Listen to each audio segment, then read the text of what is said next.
गणपति बप्पा मौर्य, मंगल मूर्ति मौर्य।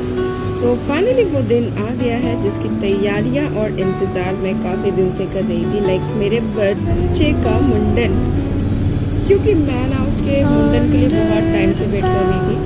सब कहते हैं कि जब बच्चे का गर्भ में का जो बाल होता है वो जब निकल जाता है ना तो उसका थोड़ा सा शांत हो जाता है। तो मैं चाह रही थी कि भाई बहुत जल्दी से मेरे बाबू को मुंडन हो जाए और वो थोड़ी सी शांति में है, लेकिन ऐसा कुछ हुआ नहीं है। बस ये सब बातें बात की हैं। हम पहुंच रहे हैं तारकेश्वर नाथ, क्योंकि यहाँ पर डिसाइड था बारिश का मुंडन होना, और ये जगह मेरी सासू माता ने डिसाइड किया था। तो घर के जितने भी लोग हैं ना, सभी लोगों का मुंडन यहीं पे हुआ है। तो मेरी सासू माता ने बोला कि बारिश का मुंडन भी यहीं होगा। तो हमने सारा कुछ बुक कर लिया था घर से ही। हमने पंडित जी भी बुक कर लिया था और उन्होंने यहाँ पे सारी व्यवस्थाएं करके रखी थी। हमें कुछ भी लेके नहीं आना था, सिर्फ अपने बच्चे को लेके आना था और उसका बाल छिलवा देना था। तो सारी तैयारियाँ जैसे कि उन्होंने करा हुआ था, तो हम आके सीधे सीधे पूजा पे बैठ गए। वैसे तो जब हम पहुँचे इतनी ज़ोरों से बारिश होने लगी कि हम 1 घंटे बारिश में फंसे हुए थे। बस जहाँ बस खड़ी हुई थी वहाँ से लेके हमें इस वाली जगह पे जहाँ पे पूजा हो रही है वहाँ आने में 1 घंटा लग गया था, जबकि सिर्फ 3 से 4 मिनट का रास्ता था। और बारिश की वजह से हमें रुकना पड़ा रास्ते में। इतनी तेज़ बारिश हो रही थी ना कि हम वहाँ से जा भी नहीं सकते थे।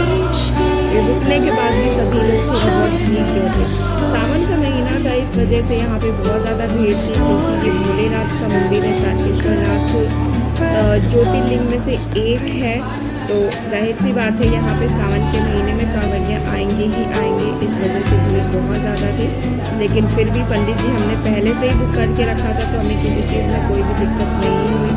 अच्छे से यहाँ पर पूजा पाठ हुआ, कथा हुआ, फिर ये मुंडन हुआ, जबकि बच्चे का जो है बाल वो उतारा गया। फिर इसे हम नदी में ले गए नहलाने के लिए। तो जब हम नहलाने के लिए ले गए ना, वहाँ पे वीडियो नहीं बनी, क्योंकि वहाँ पे बारिश हो रही थी और बारिश भी हो रही थी और थोड़ा सा डर भी लग रहा था। भीड़ भाड़ था, पानी की जगह पे मोबाइल निकालना थोड़ा सा रिस्की लग रहा था।